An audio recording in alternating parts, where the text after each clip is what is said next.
Hello and welcome to food મંત્ર by Surabhi Vasa. આજે આપણે એક મસ્ત મજાની વાનગી બનાવી લઈએ. આજે આપણે કાજુ કારેલાનું શાક બનાવીશું. કાજુ કારેલાનું શાક ખાસ કરીને લગ્ન પ્રસંગમાં બને છે ને એવું જ આજે આપણે કાજુ કારેલાનું શાક બનાવીશું. એકદમ ટેસ્ટી લાગે છે અને જરા પણ કડવાશ નથી લાગતી. તો સૌથી પહેલાં તો એના માટે જે કારેલા છે એને આપણે છોલી લેવાના છે. છોલી અને એના ટુકડા કરી લેવાના છે. તો આવી રીતે સૌથી પહેલાં ઉપરનો અને નીચેનો ભાગ કટ કરી લેવાનો છે અને પછી એને સરસ રીતે છોલી લેવાના છે. ઉપરની આ જે છાલ છે એને આપણે કાઢી લેવાની છે. જ્યારે પણ કારેલાની પસંદગી કરીએ ત્યારે એ વાતનું ધ્યાન રાખવાનું છે કે કારેલા જે છે એ કૂણા હોવા જોઈએ. તો આ શાક બહુ જ સરસ તૈયાર થશે. આવી રીતે આપણે બધા જ કારેલાને છોલી લઈશું અને પછી એના આવી રીતે ટુકડા કરી લેવાના છે. 3 ભાગ કરી લેવાના છે. જો બીજનો ભાગ છે અંદર, પણ તો પણ કૂણો ભાગ છે. બસ આ રીતે આવી રીતે લાંબી લાંબી ચિપ્સમાં સુધારી લેવાના છે કારેલાને. આવી રીતે લાંબી ચિપ્સમાં કારેલાને સુધારશું ને તો કાજુ કારેલાનું શાક બહુ જ સરસ લાગશે. સૌથી પહેલાં તો આપણે બધા જ કારેલાને છોલી લઈએ. કારેલાને છોલી લીધા છે. હવે એના ટુકડા કરી લેવાના છે અને હવે એની આવી રીતે ચિપ્સ તૈયાર કરી લેવાની છે. આવી રીતે લાંબી અને પતલી એવી ચિપ્સ તૈયાર કરી લેવાની છે. જો આ રીતે બધી ચિપ્સ મેં તૈયાર કરીને રાખી છે. ટોટલ અત્યારે મેં 500 ગ્રામ કારેલા લીધેલા છે. કારેલાની ચિપ્સ તૈયાર છે. હવે એની કડવાશ દૂર કરવા માટે આપણે એની અંદર મીઠું એડ કરવાનું છે. અત્યારે હું 1.5 ટીસ્પૂન જેટલું મીઠું એડ કરું છું અને મીઠું એડ કરી અને એને સરસ રીતે મિક્સ કરી લેવાનું છે. ઘણા લોકો આને મીઠાના પાણીમાં પણ બોળતા હોય છે, પણ જ્યારે આ રીતે તમે મીઠું લગાવી અને પછી રહેવા દેશો ને એટલે કારેલા પોતે જ એમ પાણી છોડશે અને એ પાણી છોડ્યા પછી તમે એને ધોઈને ક્લીન કરી નાખશો તો એની કડવાશ બધી જ જતી રહેશે. મીઠું છે એકદમ પ્રોપર મિક્સ થઈ ગયું છે.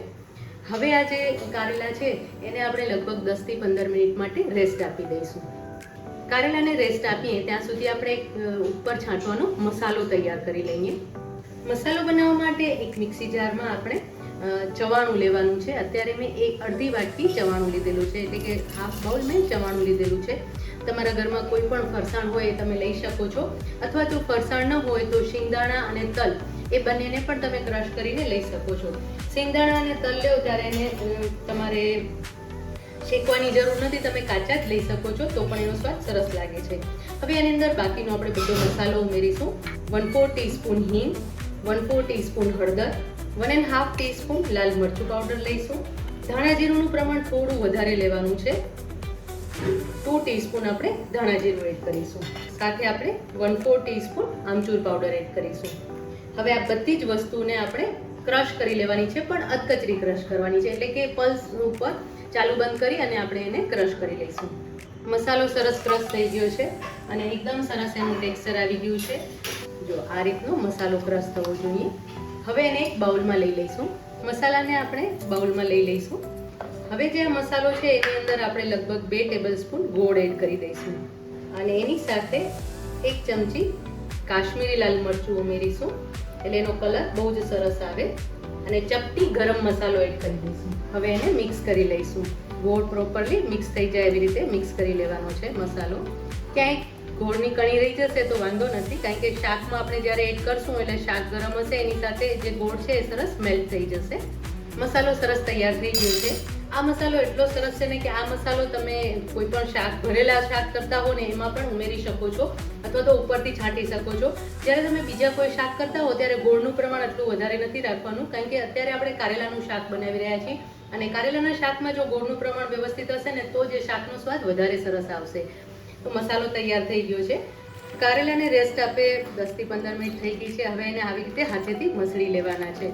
એકદમ સરસ રીતે મસળશો ને એટલે કારેલા છે ને સરસ સોફ્ટ થઈ જશે. જો તમે જોઈ શકો છો કે એનું પહેલાં કરતાં ટેક્સચર છે એ ચેન્જ થઈ ગયું છે અને કારેલા સોફ્ટ થઈ ગયા છે અને એની અંદરથી પાણી છૂટું પડી રહ્યું છે. આ પાણી છૂટું પડવાના કારણે એની અંદર જે કડવાશ હશે ને એ બધી દૂર થઈ જશે. સૌથી પહેલાં આવી રીતે કારેલાને મસળી લેવાના છે. કારેલાને એકદમ સરસ રીતે આપણે મસળી લીધા છે. હવે એની અંદર છે ને થોડું પાણી એડ કરીશું, જેથી કરીને બધી વધારાની કડવાશ છે એ પણ નીકળી જાય. 1 ગ્લાસ જેટલું પાણી એડ કરી દેવાનું છે અને એને આ રીતે મિક્સ કરી લેવાનું છે. અને હવે એને એકદમ સરસ રીતે નીચોવી અને બહાર કાઢી લેવાના છે. આવી રીતે એકદમ હાથેથી પ્રેસ કરી અને બધું જ નીચોવી લેવાનું છે. પાણી એનું બધું જ નિતારી લેવાનું છે. અને આ રીતે એકદમ કોરા એવા કારેલા તૈયાર કરી લેવાના છે.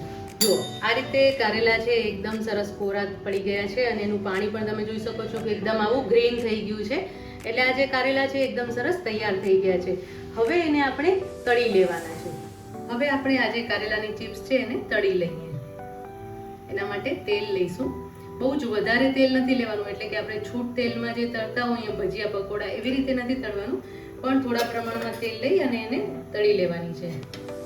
હવે આપણે ચિપ્સને તળી લઈએ. અત્યારે આપણે જે મહારાજ સ્ટાઇલ શાક કહેવાય કે લગ્ન પ્રસંગમાં બને છે એ રીતનું શાક બનાવી રહ્યા છીએ.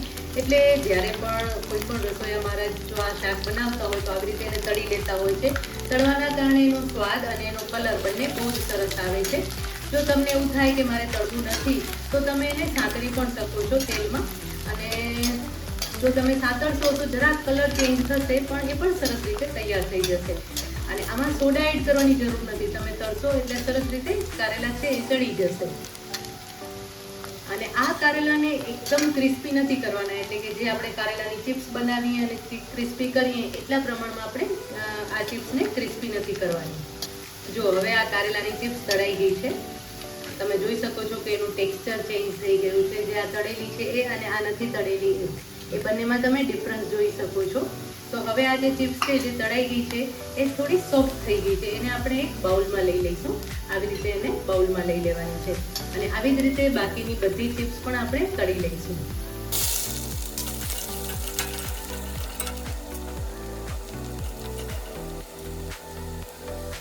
હવે આ બીજી ચિપ્સ પણ તળાઈ ગઈ છે, એને આપણે બાઉલમાં લઈ લઈશું. ચિપ્સ બધી તળાઈ ગઈ છે. હવે આપણે શાક વઘારી લઈએ. તો હવે જે તેલ હતું એમાંથી મેં વધારાનું તેલ બધું કાઢી લીધું છે અને 1 ચમચી જેટલું તેલ આની અંદર રાખ્યું છે, કારણ કે આપણે ચિપ્સને તળી લીધી છે એટલે હવે વઘાર કરવા માટે વધારે તેલની જરૂર નથી. તો એની અંદર આપણે અડધી ચમચી રાઈ ઉમેરી લઈશું. રાઈ ફૂટે એટલે 1/4 ટીસ્પૂન હિંગ ઉમેરીશું. 1/4 ટીસ્પૂન હળદર ઉમેરી લઈશું. એની સાથે આપણે કાજુના ટુકડા લેવાના છે, જે ઉમેરી લેવાના છે, જેને આપણે ફ્રાય કરી લેવાના છે. જેમ કારેલા તળ્યા ત્યારે તમે કાજુ પણ તળી શકો છો અને આ રીતે પણ વઘારમાં પણ એડ કરી શકો છો. એની સાથે 2 લીલા મરચાં ઉમેરી લેવાના છે. અને હવે કારેલા ઉમેરી દેવાના છે જે આપણે તળીને રાખ્યા હતા એ. હવે આની અંદર આપણે લગભગ 3 થી 4 ટેબલસ્પૂન જેટલું પાણી એડ કરી દઈશું, જેથી કરીને કારેલા સરસ સોફ્ટ થઈ જાય. અને આ જે મિશ્રણ છે એને ઢાંકીને લગભગ 2 થી 3 મિનિટ સુધી કૂક થવા દઈશું, જેથી કરીને કારેલાનું ટેક્સચર છે એકદમ સરસ આવી જાય. ચેક કરી લઈએ. જો કારેલાનું ટેક્સચર એકદમ સરસ આવી ગયું છે અને કારેલા સોફ્ટ પણ થઈ ગયા છે અને થોડા પ્રમાણમાં પાણી પણ છે, એટલે કે રસાંગ પણ છે, જેથી કરીને આપણે મસાલો એડ કરીશું ત્યારે એકદમ સરસ રીતે મસાલો પણ ભળી જશે. હવે એની અંદર આપણે મસાલો એડ કરવાનો છે. આપણે આજે તૈયાર કરીને મસાલો રાખ્યો તો એ આપણે એડ કરી દઈશું અને એને મિક્સ કરી લઈશું. ગોળ છે એ સરસ મેલ્ટ થઈ જશે. અત્યારે જેટલું સરસ શાક દેખાઈ રહ્યું છે ને રસાદાર અને એકદમ ટેસ્ટી દેખાઈ રહ્યું છે. અને આની અંદર ખાસ વાત એ છે કે આપણે જે મસાલો તૈયાર કર્યો છે, એટલે કે જે ચવાણું એડ કરી અને મસાલો તૈયાર કર્યો છે ને, એના કારણે આ શાકનો સ્વાદ બહુ જ સરસ આવશે. અને જો તમે ચણાનો લોટ લેશો ને તો કેવું થશે કે જે અત્યારે આટલું લસબસતું દેખાય છે ને એના બદલે એકદમ ડ્રાય થઈ જશે અને એનું ટેક્સચર અને ટેસ્ટ બંને ચેન્જ થઈ જશે. આપણે જ્યારે પણ કોઈ પણ લગ્ન પ્રસંગમાં જતા હોઈએ ત્યારે જે આ શાક ખાતા હોઈએ છે ને ત્યારે આવું જ સરસ હોય છે. એકદમ લસબસતું આ શાક તૈયાર થયેલું હોય છે. મસાલો એકદમ સરસ રીતે મિક્સ થઈ ગયું છે. હવે આપણે મીઠું ટેસ્ટ કરી અને મીઠું જો જરૂર હોય તો ઉમેરવાનું છે, કારણ કે મસાલામાં ચવાણું એડ કરેલું હતું અને જે આપણે કારેલા એડ કર્યા હતા કારેલામાં પણ આપણે મીઠું ચડાવ્યું હતું. આમ છતાં પણ અત્યારે લગભગ 1/2 ટીસ્પૂન જેટલું મીઠું આપણે એડ કરી લઈશું, જેથી કરીને એકદમ સરસ બેલેન્સ થઈ જાય. એકદમ રસાદાર એવું શાક તૈયાર થઈ ગયું છે. આપણે એને ઢાંકીને 1 થી 2 મિનિટ માટે થવા દઈશું. ચેક કરી લઈએ. એટલી સરસ સુગંધ આવી રહી છે ને કે આ શાક તમે એકવાર ઘરે બનાવશો તો ચોક્કસથી બનશે. હવે આ શાક ખાવા માટે તમારે કોઈ ગુજરાતી રેસ્ટોરન્ટમાં જવાની જરૂર નથી. કે કોઈ લગ્ન પ્રસંગની પણ રાહ જોવાની જરૂર નથી. ઘરે જ એકદમ સરળતાથી આ શાક તૈયાર થઈ જશે. અને તમે જોઈ શકો છો એનું ટેક્સચર પણ બહુ જ સરસ છે અને તેલ પણ એટલું બધું નથી કે ક્યાંયથી બહાર આવ્યું હોય. એકદમ મસ્ત એવું શાક તૈયાર થઈ ગયું છે. આમાં કારેલાની ક્યાંય કડવાશ નહીં લાગે અને એકદમ ટેસ્ટી શાક છે. આ શાક કેરીના રસ સાથે તો બહુ જ સરસ લાગે છે. શાક તૈયાર છે, આપણે એને સર્વ કરી લઈએ.